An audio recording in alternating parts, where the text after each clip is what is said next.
이 요한일서는 구약의 신명기와 같습니다. 구약의 신명기는 1세대들이 다 죽고 오직 2세대만 남았는데 그 2세대를 위해서 모세가 주신 세 가지 메시지가 신명기입니다. 바로 요한일서는 최고의 연장자인 나이가 90이 된 이 요한이 1세대는 다 지나고 다음 세대인 2세대들에게 하나님의 말씀대로 사는 것이 무엇이며 또 진리가 무엇인지 이것을 얘기를 하고 있습니다. 오늘 3절부터는 계명에 대한 이야기를 하고 있습니다. 3절에서 보면 그의 계명을 지키면 우리가 그를 안다 그렇게 이야기하고 4절에서는 정반대 이야기를 합니다. 계명을 지키지 않은 자는 거짓말하는 자고 진리가 그 속에 없다. 굉장히 충격적인 얘기를 하고 있습니다.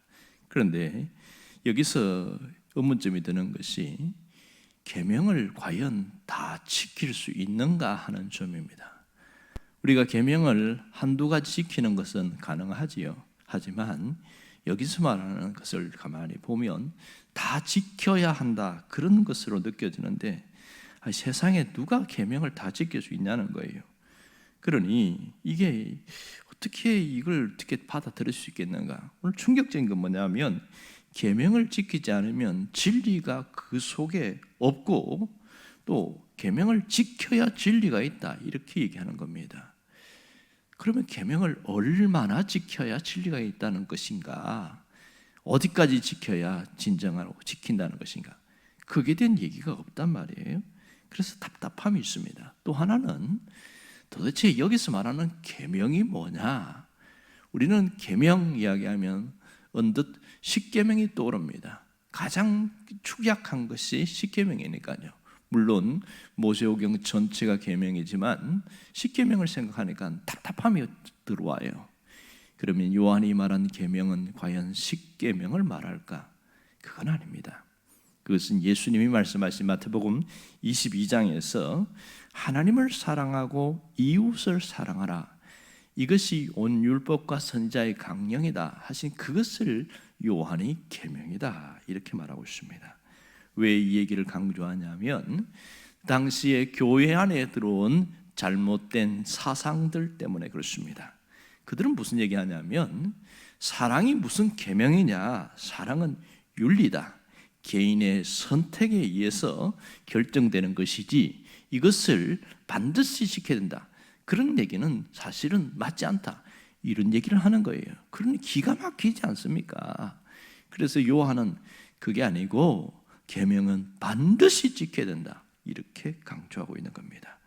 왜 계명을 지켜야 되냐? 계명을 통해서 하나님과의 사귐이 이루어지기 때문이라는 것이죠. 하나님과의 사귐, 하나님과 다시 말하면 친밀한 교제를 갖기를 원한다면 이 계명을 통해서 우리가 그렇게 이어지게 된다. 그것을 강조하고 있습니다. 그래서 오늘 3절을 가만히 보면 뒷부분에 초점을 맞춰 봅시다. 자, 우리가 그의 계명을 지키면 이로써 우리가 그를 아는 줄로 알 것이요. 안다는 단어를 우리가 집중해 보시면 좋겠습니다. 4절에도 보면 그를 아노라 하고 이 안다는 단어가 굉장히 중요합니다. 6절에서도 보면 우리가 그 안에 산다고 하는 자는 그 안에서 행하시는 대로 자기도 행할지니라. 끊임없이 하나님을 알고자 하는 자에 대한 이야기를 하는데 하나님을 아는 자는 말씀대로 행해야 된다. 그 얘기를 하고 있는 것이죠. 우리의 신앙의 눈이 언제 열리느냐? 하나님을 알 때에 신앙의 눈이 열린다. 그 얘기를 하고 있습니다. 여기서 강조되는 것은 두 가지인데요. 하나님을 안다면 말씀대로 행할 것이고 말씀대로 행하면 하나님을 더욱더 알아가는 상승작용이 일어난다는 거지요. 여기서 하나님을 아는 지식만으로 되는 것이 아니라 그것은 구체적인 행동으로 나타나야 된다. 이 얘기를 하고 있습니다. 사도 바울도 그가 갖고 있는 모든 스펙이나 로마 시민권을 버리면서까지 예수를 아는 지식에 집중을 한 것을 볼 수 있습니다. 오늘 여기서 우리에게 주시는 중요한 메시지가 있습니다. 그것은 신앙이 자란다는 것은 하나님을 알아가면서 배우는 영적 여행이라는 거죠.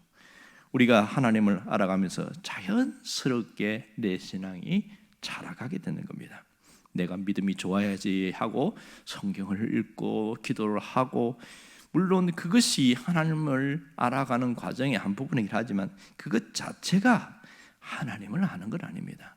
성경을 너무 많이 보면 머리가 좋아져 가지고 지식적으로 그렇게 뛰어나서 오히려 교만해질 수도 있고, 기도를 많이 하면 기도를 적게 하는 사람은 또 비판하는 그런 눈을 갖게 되어지고, 그것이 왜곡되면 문제가 되더라는 거죠. 그 과정이 하나님을 알아가는 데에 초점을 두면 그렇게 가지는 않겠지요. 여러분, 하나님을 아는 만큼 믿음이 세워지고 아는 만큼 신앙의 열정을 갖게 되어집니다. 하나님을 아는 만큼 성숙하게 되고 하나님을 아는 만큼 헌신하게 됩니다. 그러므로 신앙의 길은 하나님을 아는 경험입니다. 이것이 얼마나 중요한지 모릅니다. 하지만 우리의 현실은 답답합니다. 오래 믿으면 믿을수록 신앙이 너무 지식화되어 버렸어요. 신앙이 관념적으로 빠지는 경우가 많습니다. 어떤 분은 하나님을 알기 위해서 하나님에 관한 여러 가지 책을 막 읽기 시작해요. 그리고 심지어 신학까지 공부하는 분도 있습니다. 그런데 학문으로, 지식으로, 관념적으로 하나님을 아는 것은 오히려 파고들면 들수록 하나님을 더 모르게 되어집니다. 이론적으로 아는 것은 우리에게 신앙에 도움이 되지 않습니다. 여기서 아는 것은 경험적으로 아는 것을 말합니다. 하나님에 대해서 많이 지식적으로 알지만 내 삶에 체험된 하나님이 없다면 그것은 하나님을 관념적으로 아는 것이다, 이렇게 이야기합니다. 어떤 분이 그런 얘기를 해서 깜짝 놀랐어요.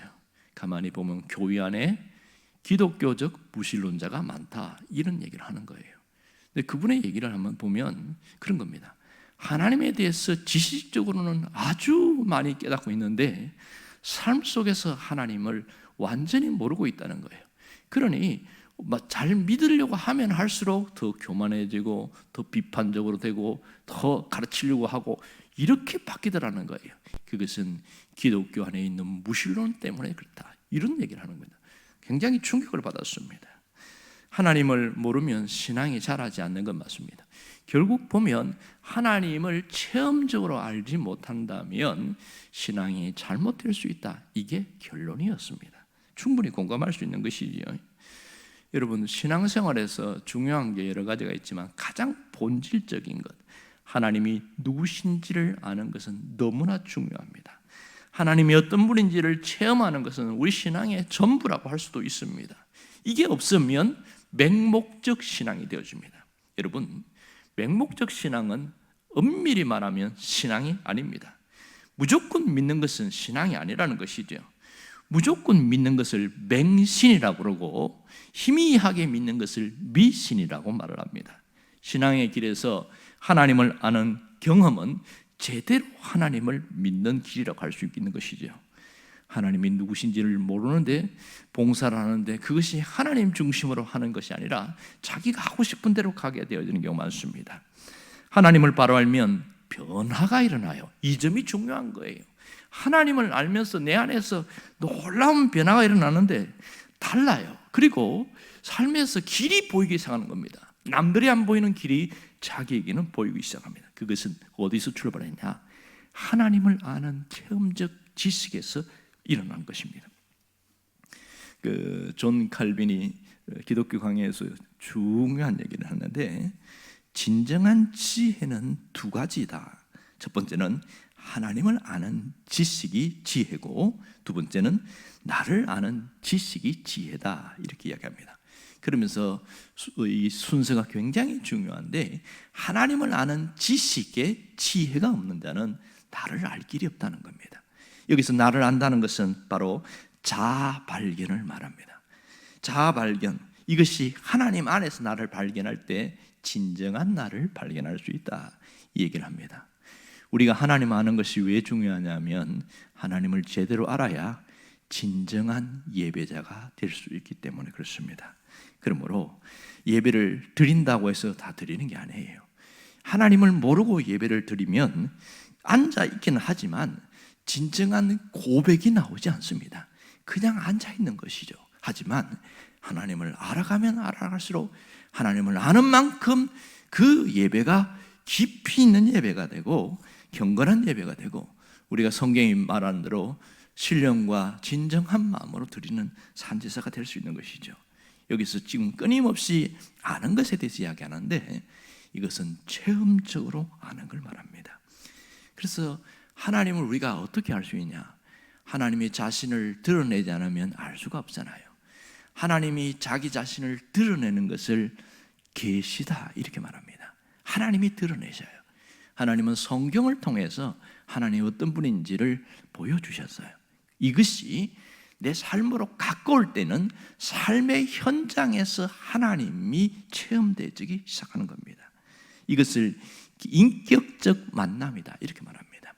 사실 우리가 누군가를 안다고 할 때에 그 사람에 대한 지식이나 정보를 알고 안다고 표현하는 것은 잘못된 것이죠. 우리가 대통령이 누군지 압니다. 그것은 그 사람에 대해서는 지식을 아는 거지 인격적인 만남이 있는 거 아니거든요. 여기서 끊임없이 사도 요한이 강조하는 것은 정보나 지식을 안다고 표현하는 것이 아니라 그분과의 인격적인 교류와 만남과 가까이 움직임 체험하면서 깊어지는, 그걸 얘기하고 있습니다. 하나님은 눈에 보이지 않지만 이 성경에 계시된 걸 통해서 그분과 깊어지는 그 관계, 그럴 때에 진정한 예배자의 삶을 살 수 있고 그 속에서 기쁨과 환희가 일어나더라, 그 얘기를 하는 겁니다. 정말 하나님을 아는 체험, 이것은 깨달음을 통하여 이어지게 되어집니다. 욥이 자기 삶에서 가장 큰 시련을 겪으면서 깨달은 게 뭐예요? 하나님을 귀로만 듣고 그냥 알았다가 이제는 눈으로 보는 것처럼 체험했습니다. 이렇게 이야기하잖아요. 욥기 42장 5절에 보면 그런 얘기하죠. 시련을 통해서 굉장히 체험되면서 하나님은 정말 이런 분이야 하면서 내가 죽게 대하여 귀로만 들었사오나 이제는 눈으로 주를 보나이다. 하나님이 어디 있는데 눈으로 본다고 이야기합니까? 그 말은 지식과 이론으로 알던 그런 신앙, 그것도 상당히 좋은 신앙이었죠. 욥이 얼마나 경건했어요. 하나님이 인정할 정도였는데, 그러나 어마어마한 시련의 도가니 속에 딱 들어가고 그때 체험되면서 눈이 확 달라진 거예요. 인격적 하나님을 깊이 만나게 되는 거죠. 온몸으로 하나님을 경험하고 나서 완전히 다른 삶을 살게 되었습니다. 신앙생활하는 사람들 중에 보면 가끔 방황하는 사람이 있습니다. 왜 그런 줄 아세요? 하나님에 대한 체험이 중단되었기 때문에 그렇습니다. 하나님에 대한 체험이 무너지면 신앙은 방황할 수밖에 없습니다. 그러므로 끊임없이 하나님에 대한 인격적 만남, 인격적 체험이 있는 사람은요, 그 마음에 풍성함이 있어요.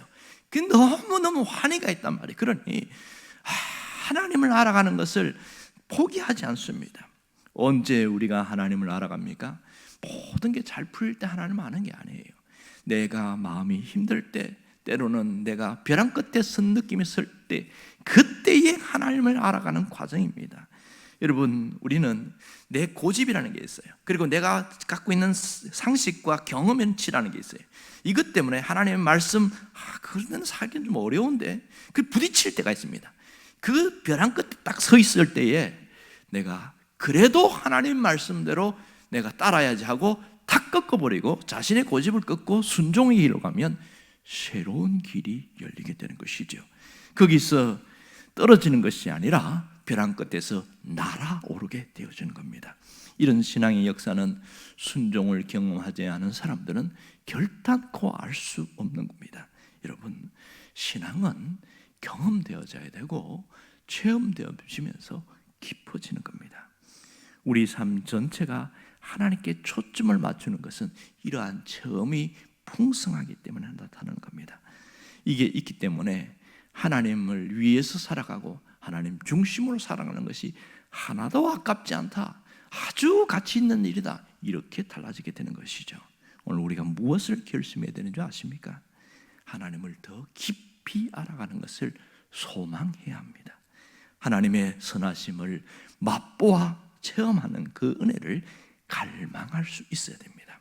여러분, 정말 풍성한 하나님을 경험하면 경이로움을 알 수가 있고 우리의 예배는 더 깊어지고 하나님을 더 신뢰합니다.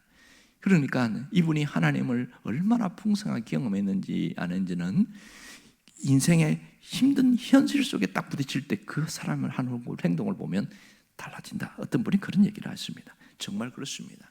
하나님은 끊임없이 알아가려고 갈망하는 자에게 하나님이 자신을 나타냅니다. 자신을 계시해 주셔요. 그럴 때에 우리에게는 넉넉히 이기는 이김의 보장이 주어지는 겁니다. 그 엄청난 시련 가운데서도 이기는 사람은 특별한 믿음이 있는 것이 아니라 그 중심에 하나님을 아는 경험과 체험이 그 사람을 이겨나가게 만드는 겁니다. 이런 사람을 무적의 인생이다 이렇게 말합니다. 오늘 우리가 하나님을 아는 지식으로 위력적인 인생을 살아가기를 주의 이름으로 축원합니다. 기도하겠습니다.